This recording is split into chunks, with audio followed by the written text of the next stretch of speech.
Ice Queen summoned Human to her throne. Human astronaut bowed and she reached for his face.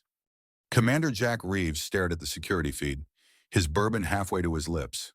On the grainy display, three figures in thermal cloaks shoved a small body, crystalline, glowing faintly blue, into a supply crate outside Hangar 7. The child's hand pressed against the crate's interior, her alien fingers splayed in terror. Jack had seen plenty of horrors in his 15 years as a diplomat on Glaciera. Trafficking, extortion, murder. He'd learned to look away, to nurse his drink, to survive. But those eyes, those huge prismatic eyes reflecting pure fear, cut through the fog of his apathy like a cryo blade through flesh. He slammed the glass down and ran into the blizzard. The wind on Glaciera's surface was a living thing, razor-sharp ice crystals shredding exposed skin.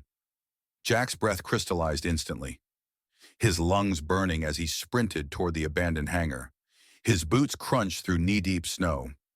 The crate sat in the center of the empty space, frost already forming on its metal surface. He could hear her inside, soft, panicked whimpering in a language he didn't understand.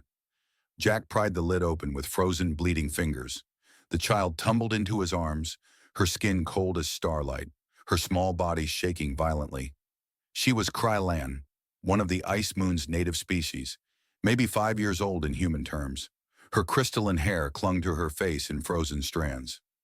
"It's okay," Jack rasped, pulling off his jacket to wrap around her. "I've got you." The hangar door exploded inward. 3 traffickers emerged from the storm, pulse weapons drawn. The leader, a Vryn enforcer with scarred scales, grinned with too many teeth.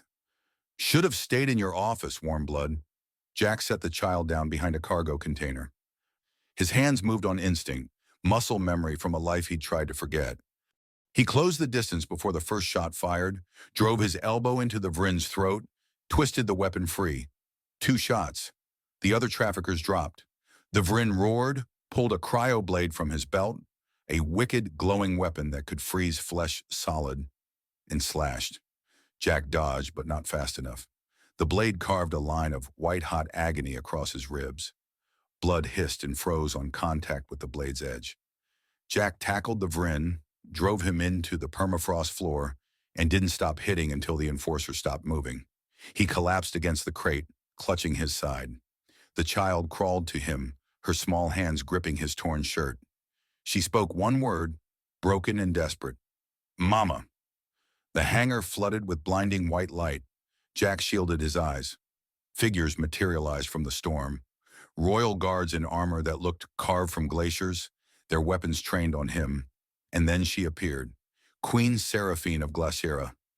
She was 7 feet tall, her skin a luminescent blue-white that seemed to glow from within.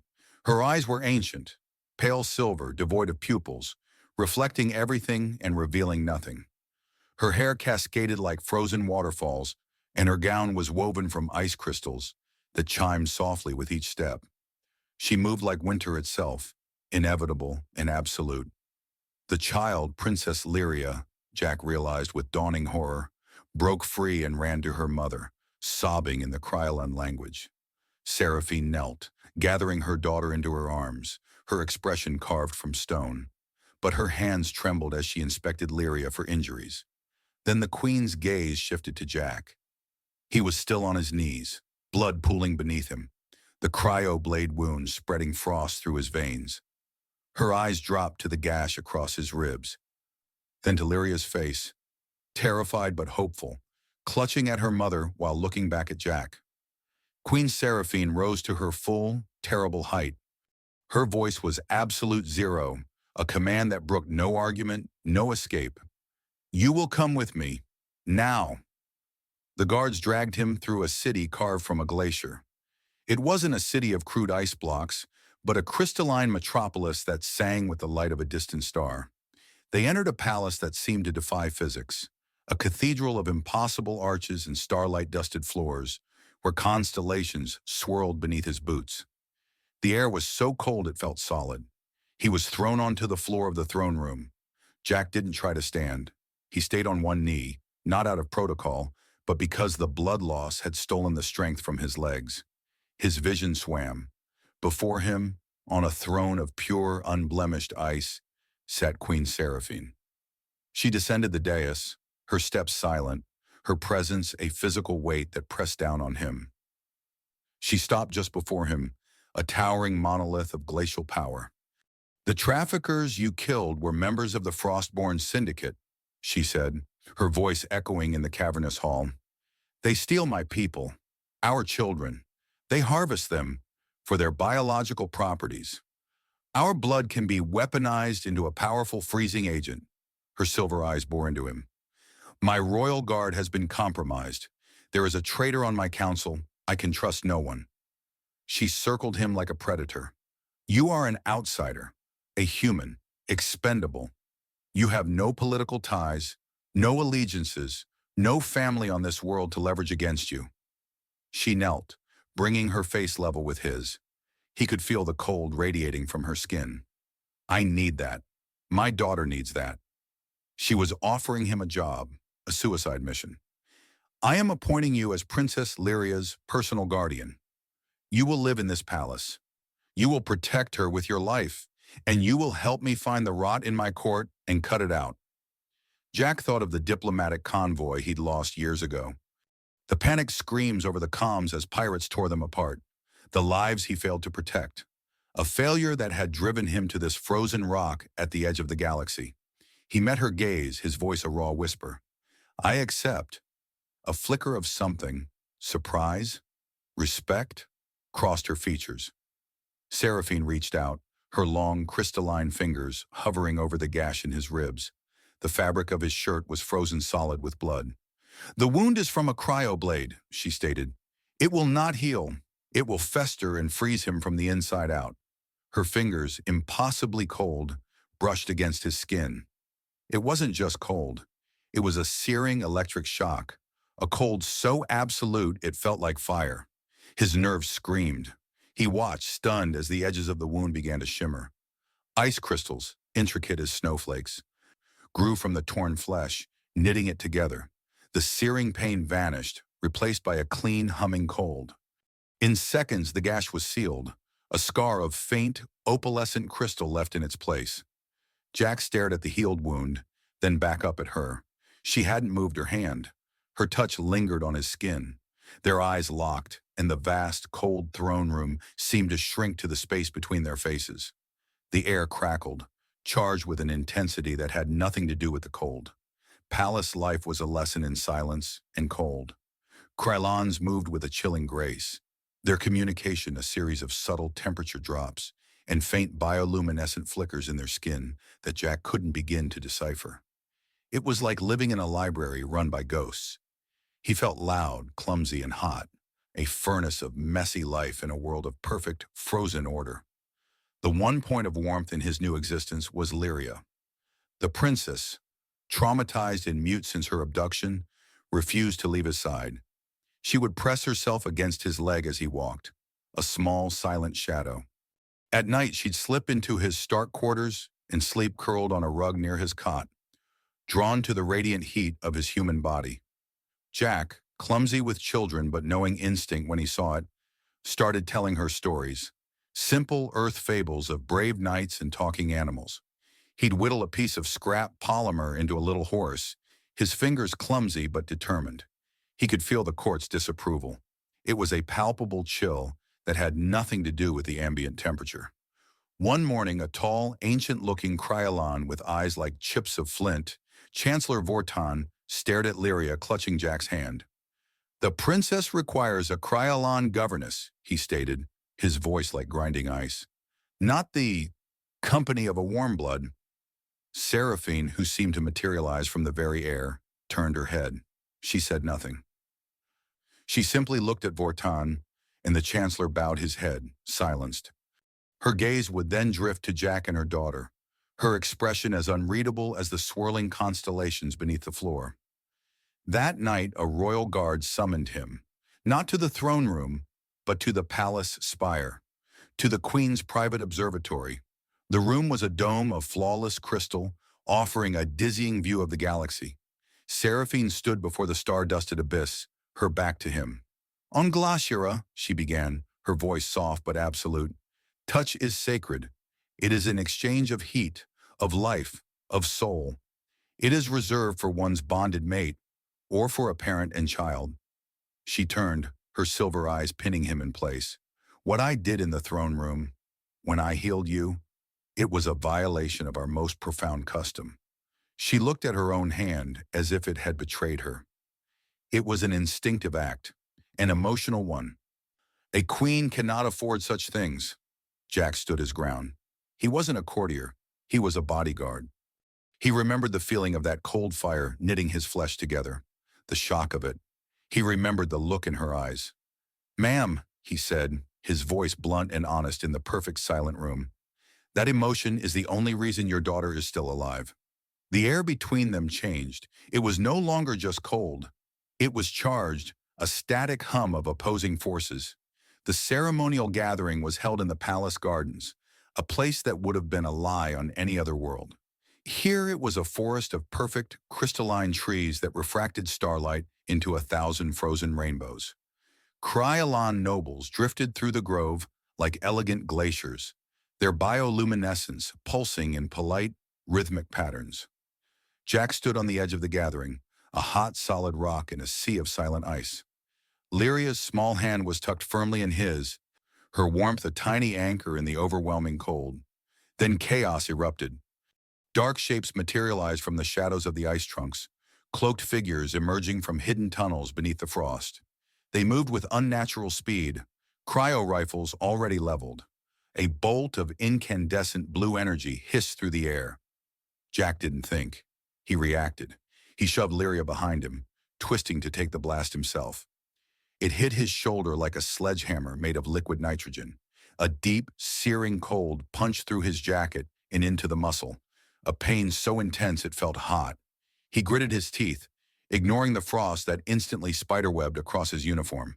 His combat training, buried under years of cynicism, roared back to life. He drew his sidearm, a solid slug pistol that felt crude and loud in this world of silent energy. He met the charge of the first assassin, using the man's momentum to slam him into an ice tree, the crack of bone echoing unnaturally in the sudden quiet. Then he saw Seraphine. She was no longer a stoic monarch. She was a blizzard. Her hands, once held in formal poise, were now weaving arcs of impossible cold. Ice shards, as long and sharp as swords, erupted from the ground to impale one attacker. She froze another mid-stride, turning him into a grotesque statue of surprise. She and Jack, the human brawler and the ice witch, fought back to back, a whirlwind of brutal force and elemental fury. It was over as quickly as it began. Most of the assassins lay shattered or frozen. The royal guard, finally reacting, secured one alive. Jack witnessed the interrogation later. It wasn't torture, not in the human sense.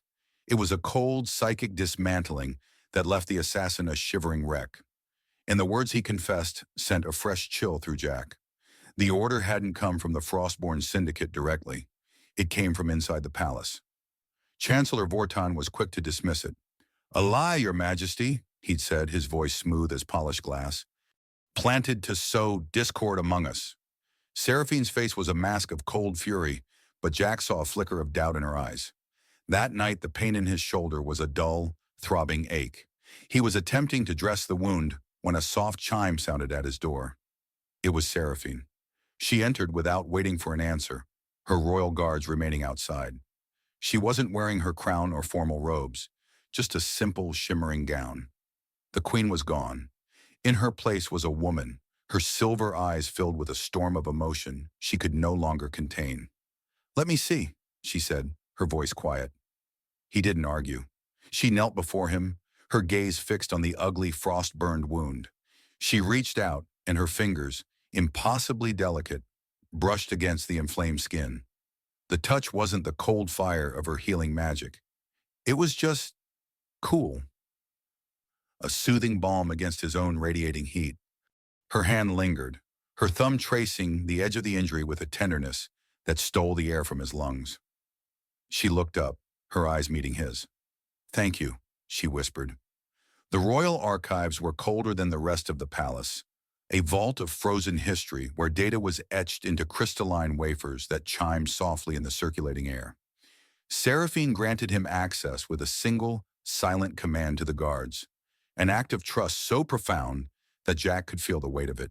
They began working in the dead of the frozen night, when the palace was still, and the only sounds were the whisper of their clothes and the faint hum of the data readers. The formal distance between them dissolved under the shared task, replaced by the quiet rhythm of a partnership. He, the grounded strategist, looked for patterns a politician would miss. She, the living history of her people, provided context he could never guess. He learned she had taken the throne at 19, after her mother was cut down in a coup meant to shatter the monarchy.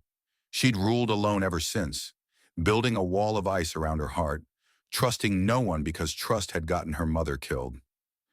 In the low light of the archives, surrounded by the ghosts of her ancestors, he found himself sharing his own. He told her about the diplomatic convoy, the pirates, the lives lost on his watch. He spoke of the guilt that had chased him to this forgotten edge of the galaxy. She listened, her silver eyes never leaving his, seeing not a failure, but a man who cared so much it had broken him. The change in Lyria was a quiet miracle. The trauma that had stolen her voice began to recede.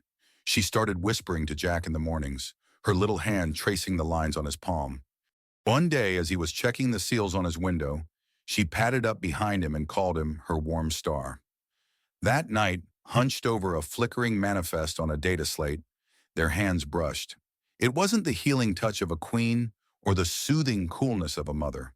It was electric, a jolt of pure energy that arced between them, sudden and undeniable. Seraphine snatched her hand back as if burned, her composure fracturing. The Queen of Ice looked conflicted, vulnerable. "You are human," she whispered, the words a statement of impossible fact. "I am ice." Jack looked up from the slate, his gaze meeting hers, holding it.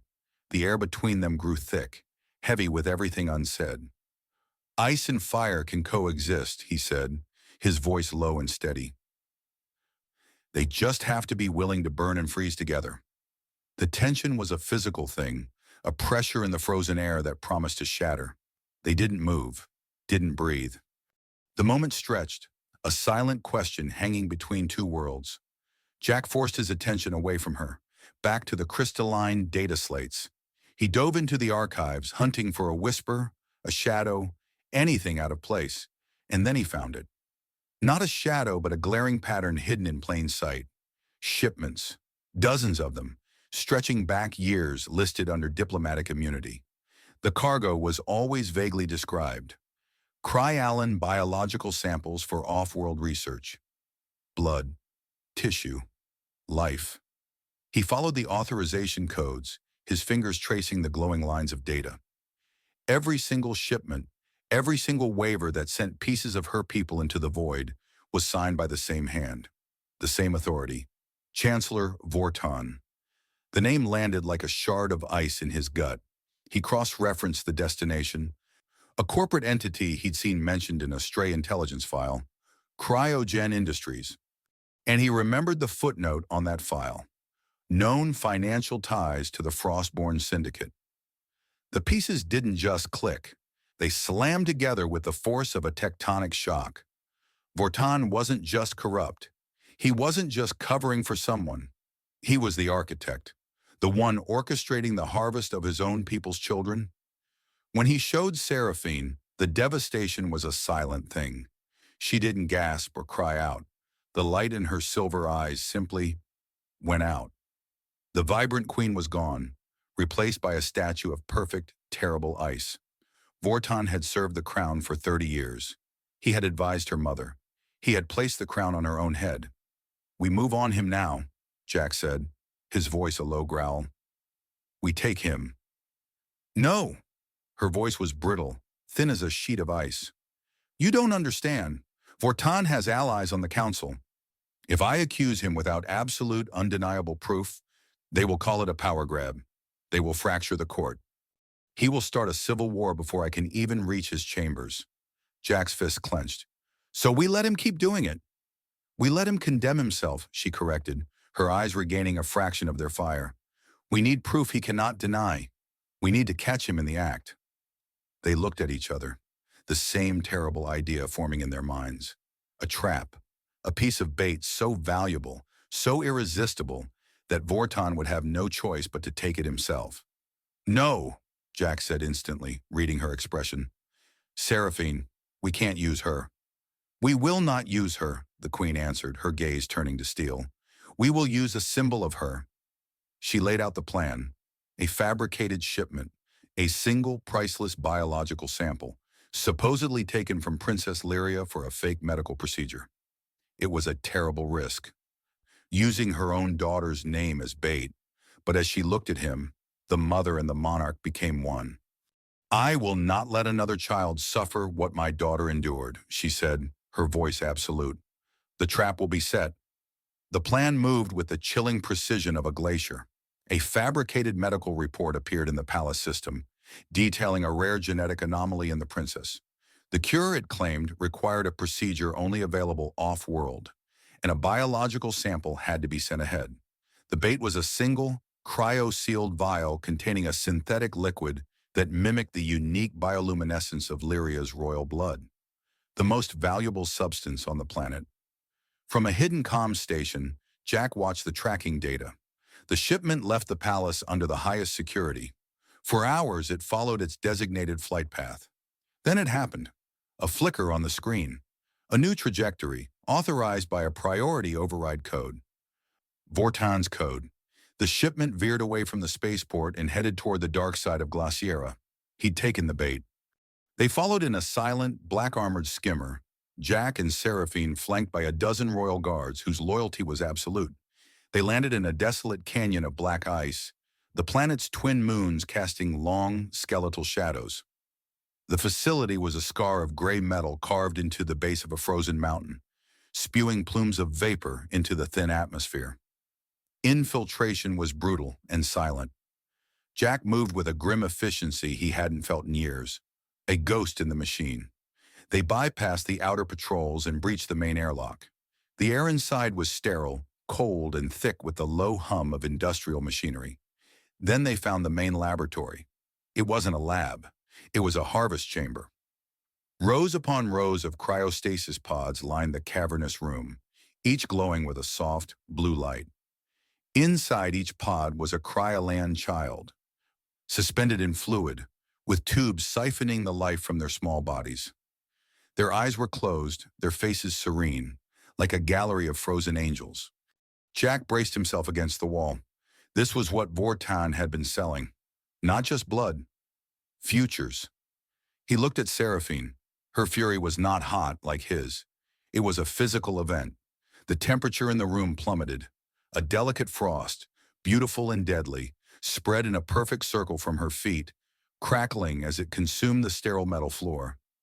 Her eyes were fixed on the pods, and in their depths, Jack saw a storm that could shatter worlds. Get them out, she commanded, her voice a low, terrifying whisper. And get the data. Get everything. While the guards began the delicate work of freeing the children, Jack slammed a data spike into the central console. Firewalls melted before his assault. Contracts, shipping manifests, encrypted communications, a decade of atrocities flooded his drive. Every file was signed with Vortan's digital signature. They had him. But as the final data packet downloaded, the blast doors at the far end of the chamber hissed open. Chancellor Vortan stood there, flanked by a squad of syndicate enforcers in black armor and, to Jack's horror, a contingent of royal guards.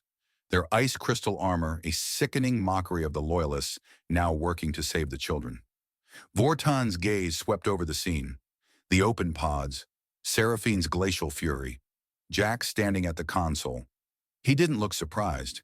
He looked disappointed. You were always too sentimental, Your Majesty, he said, his voice echoing in the sudden silence. It was your mother's weakness, and now it is yours. The air cracked with the sound of plasma fire. The battle erupted without warning, a storm of energy bolts and flying ice. Jack dropped behind the console, returning fire as Seraphine became the blizzard he'd only glimpsed. She didn't take cover. She was cover. A shimmering wall of ice erupted from the floor, deflecting a volley of shots. With a sweep of her hand, she sent a spray of razor-sharp icicles scything through the air, felling two syndicate enforcers in a single silent motion. Her power was terrifying, precise, and beautiful. "You see, Your Majesty?"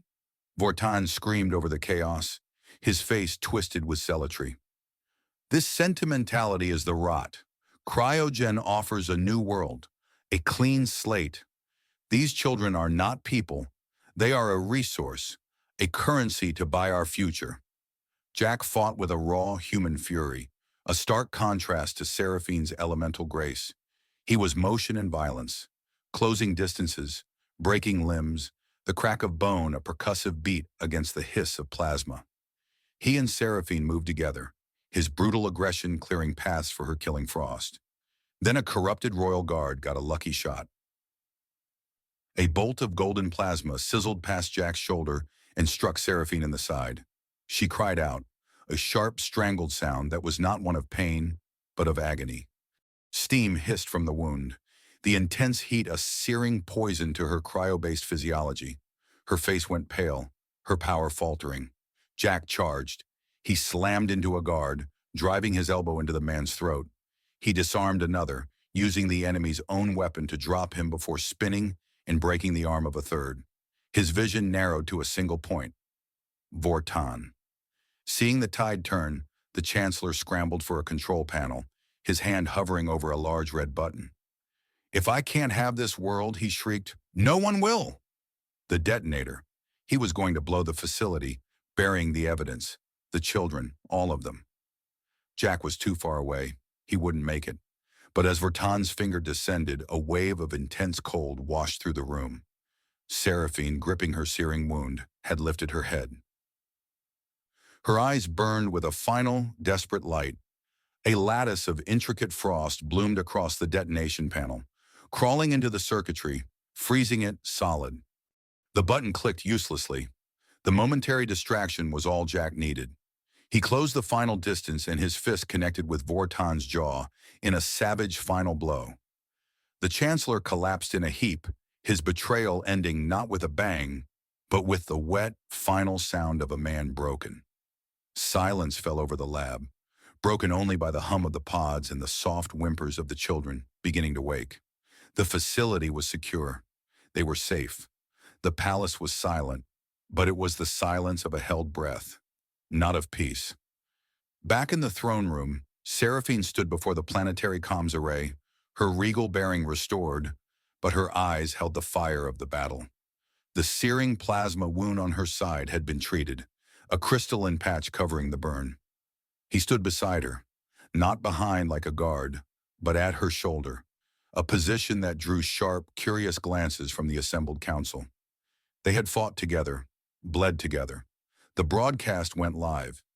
Seraphine's face, luminous and severe, filled screens across Glaciera and beyond. "My people," she began, and the galaxy paused to listen. Her voice, usually the calm, remote sound of shifting glaciers, was now the roar of an avalanche. "For 30 years we have been preyed upon by shadows," she declared. "Shadows that wore the face of allies, shadows that stole our children for profit." As she spoke, holographic data flared to life beside her, the irrefutable proof they'd torn from Vortan's facility. Shipping manifests bearing his signature, encrypted communications with Cryogen Industries, chilling schematics of the cryostasis pods, the faces of the rescued children, terrified and pale, followed by images of them safe within the palace walls. Chancellor Vortan used his authority to orchestrate this horror. He sold our future. He betrayed our trust. He betrayed me. The admission was raw, powerful. The Ice Queen was showing her heart, and it was the heart of a furious mother. The camera feed split, showing Vortan and his co-conspirators being led in ice-forged shackles across the palace courtyard. Their faces were masks of shock and ruin. The galactic news feeds exploded. Cryogen Industries stock plummeted. Warrants were issued. Seraphine's gaze swept over her council, each member meeting her eyes, their loyalty pledged anew. Then her eyes found Jack's. For a fraction of a second, the broadcast showed them together, the Ice Queen and the human warrior. An unbreakable unit. After the broadcast ended and the council dispersed, a profound silence fell over the throne room. The victory was absolute, but the cost was etched into Seraphine's posture. The regal fury that had held her upright during the address seemed to drain away, leaving something fragile in its place. Without a word, she turned and walked away, her steps echoing in the vast empty hall. Jack followed. He kept a respectful distance as she moved through the crystalline corridors, past guards who bowed their heads not just to their queen, but to the pair of them. He followed her to the doors of her private chambers, a place he had never seen. The doors slid open, and she entered. For a moment he thought she would close them, leaving him outside in the cold he was now so accustomed to. But she didn't. The invitation was in the silence. He stepped inside. The room was a universe in miniature, the ceiling a swirling nebula of captured starlight, the walls carved from a single flawless glacier. It was breathtakingly beautiful and achingly lonely. Seraphine stood in the center of the room, her back to him. Her shoulders began to tremble, not with sobs, but with a deep, shuddering tremor that seemed to run through the very ice of her being. The air grew colder, a wave of profound sorrow radiating from her. "For so long," she whispered, her voice cracking like stressed ice. "I have been alone. My mother's advisors became mine. I trusted him. After her, I swore I would trust no one. And then you, a human, a stranger from a forgotten outpost. You gave everything for a child, for a world that was not your own." Jack closed the distance between them. He stopped just behind her, his own heart aching with the sheer weight of her isolation. "You're not alone anymore," he said, his voice low and certain. He reached out and took her hands, turning her to face him. They were impossibly cold, but he held them firm, his warmth a steady anchor in her storm, her ancient starlit eyes now shimmering with a vulnerability he'd never seen, locked onto his. "My people, they may call you a hero now, but this, us, they will not accept it. A human and a Krylon queen. Then we change what they accept," Jack said, his grip tightening. It wasn't a question, it was a promise. Her breath hitched. Slowly she raised a hand, her luminescent fingers trembling as they came to rest against his cheek. It was the same gesture from their first meeting in the throne room, but where that touch had been an act of power and assessment, this was one of reverence, of need. Then she leaned in, and he met her halfway. They kissed. It was a collision of opposing forces, a paradox made real. The ice of her lips met the fire of his, a clash of temperatures that should have been painful, impossible. But the cold didn't burn him, and his warmth didn't melt her. It was a perfect, delicate balance. The perfect stillness of the moment was shattered by a piercing shriek. A crimson alert flashed across a wall-sized data crystal, the Krylon glyph for incursion pulsing like a panicked heartbeat. Seraphine pulled back. The warmth of their kiss instantly replaced by a glacial mask of command. On the screen a message appeared, unsigned but for a chilling, serpentine sigil. It was from the leader of the Frostborn Syndicate, a figure known only by his title, the Pale Worm. The message was simple: reclaiming our investment. Seconds later, long-range sensors screamed. A fleet of Syndicate warships, brutalist slabs of weaponized metal, had breached Glacira's orbital sphere. They weren't raiding, they were invading. Seraphine's face went taut. "My defense grid is strong, but it was designed for pirates and smugglers, not a full-scale assault." Panic coiled in Jack's gut, but his training cut through it. There was always another move. "The data we took from Vortan's lab," he said, his mind racing. "It proves a direct link between the Syndicate and cryogen. That's an interspecies violation. The Galactic Enforcement Coalition—" He trailed off, the idea half-formed, desperate. "The GEC would take months to deliberate," Seraphine countered, her voice tight with despair. "Not if I don't go through channels." Jack ran to a console, his fingers flying across the holographic interface.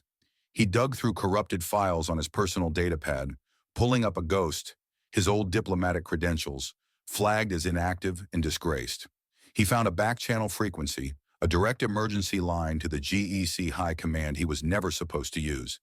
He transmitted everything. Fortan's files, the threat from the pale worm, and a single desperate plea for intervention, authenticated with his defunct code. "It's a long shot," he breathed, the transmission sent. "A 1 in a million." The palace groaned as the first orbital volley struck the planetary shields.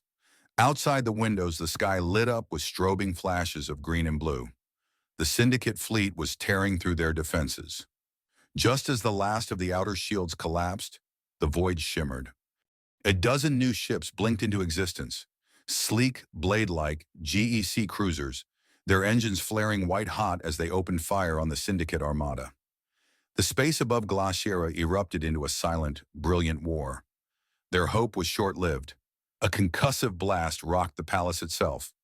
"They've landed a strike team," a guard yelled over the comms. "They're bypassing security." "To the throne room," Seraphine commanded, grabbing Lyria's hand. "It is the most fortified point in the palace." They raced through corridors trembling from the battle above, sealing bulkheads behind them. They made it to the throne room just as the main doors were blasted inward. 6 figures stepped through the smoke. They were the Worm's elite, cyborg enforcers clad in black armor lined with heat coils designed to negate Krylon abilities. "Hide," Seraphine whispered, pushing Lyria behind the massive ice throne. The fight was immediate and brutal. Jack met the first enforcer with a flying tackle, his human aggression a raw counterpoint to their cold precision. He fought with savage desperation, but they were too strong, too fast. One caught his arm, the metal grip crushing, and threw him across the room. He slammed into the base of the throne, stars exploding behind his eyes. Seraphine was a blizzard of fury, summoning ice daggers that shattered against the enforcer's heated armor. They advanced on her, their weapons glowing red-hot, forcing her back. She was a queen of ice against walking furnaces. An enforcer stood over Jack, raising a vibro blade for the final blow. The air in the throne room didn't just get cold, it became still. Utterly, fundamentally still. Seraphine closed her eyes. The starlight in her skin blazed, and a power that felt ancient and absolute radiated from her. The enforcer above Jack froze, his arm raised. A delicate frost traced the edges of his armor, then spread, not melting, but consuming the heat. His glowing weapon flickered and died. His body, his armor, his very atoms seemed to crystallize. In seconds, all 6 enforcers were transformed into statues of opaque, milky ice, captured in their final, violent moments. The silence that followed was absolute. A voice crackled over Jack's comm. It was the GEC fleet commander. "Ground team, this is Admiral Thorne. The Syndicate fleet has been neutralized. The Pale Worm is in custody. The battle is over." 6 months later, the Great Hall of the Ice Palace was no longer just a cathedral of starlight and frost. Braziers, forged from terrestrial iron, now stood between the crystalline pillars, their flames casting a warm, flickering orange against the eternal blue. Laughter, a sound once unheard in these hallowed corridors, echoed from the base of the throne. Jack stood beside it. A silent guardian no more. He wore ceremonial Krylon armor of polished ice steel, modified with thermal regulators to suit a human. The title they'd created for him, Prince Consort, still felt foreign, but the purpose behind it was the most real thing he'd ever known. Below them, Lyria, her crystalline skin bright with joy, played a simple game of tag with a dozen other children. The same ones they had pulled from the cryostasis pods. The palace was now their sanctuary, a home for the found and the saved. Seraphine moved to his side, her presence no longer a glacial weight, but a comforting cool. She followed his gaze to the children, a soft, maternal pride in her ancient eyes. She had become their voice in the galaxy, a fierce advocate for the very victims she once ruled from a distance. Then she turned to him. She reached up, her fingers tracing the line of his jaw, in the gesture that had started it all. But there was no protocol now, no barrier. It was just a touch, familiar and full of love. He leaned into it, the last ghosts of his past finally burned away. "You brought warmth to a frozen world," she murmured, her voice a soft melody against the crackle of the braziers. He covered her hand with his own. "You brought me a world to fight for," he replied. "You brought me purpose." A joyful shout came from below. "Jack! Mama!" Lyria ran to them, her small arms wrapping around their legs. Seraphine knelt, and Jack followed, the three of them coming together in a tight embrace. The Ice Queen who had learned to feel, the broken human who had learned to heal, and the child who was the heart of it all. Around them, the throne room, once a place of cold judgment and isolation, was now alive with warmth and laughter. A home, a family, forged in fire and ice.